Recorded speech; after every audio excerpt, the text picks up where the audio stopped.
When you put something onto a graph, it's like cash. You can see it. When you just look at a number, it's like swiping your card. You swipe your card, do you feel it? No. And although I see people, leaders all over the world, what they're doing is they're looking at numbers. And I say to them, make the graph for me. The graph is like the cash. It makes you look. What does the number do? The number makes you think, but you don't necessarily look. I found a fascinating way to create influence and impact is to get out of zero impact with other people. You manage your identity, you manage your future by the way in which you communicate. So let's look at what it says underneath zero impact. What does it say? Connect with all the players in the team. So it says something just before then. What does it say? Launch sequence. So if you wish to launch, if you wish to move, if you wish to achieve your goal, there's a sequence. And each one of these graphs have a different launch sequence. The first part of this launch sequence, in other words, going from ground floor to first floor, okay?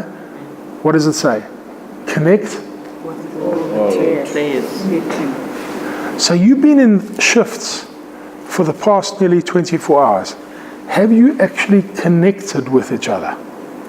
What's the next step? What does it say? Introduce yourself and your skills. Interesting. Introduce yourself and your skill. What's the next step? What does it say? Find out you need and add value to the process. By the way, do you remember the 6 rules? Do you see I'm applying the 6 rules as I'm doing this? And what's rule number 4? Ensure understanding. Okay, and what does it say over here, number 4? What does it say? Just do just that, enter energy, value, and deliver the result. Now here's a fascinating thing. When you change one person in a team, the whole team changes. The team goes back into zero impact. And I said, what you need to do is you need to go along and find out from your HOD team what's needed and wanted. And do that. But what do we do in the beginning? We think, I know better. Just like when I was driving. I don't need to see that sign. I know better. I've been successful before. How do we view safety? I know better.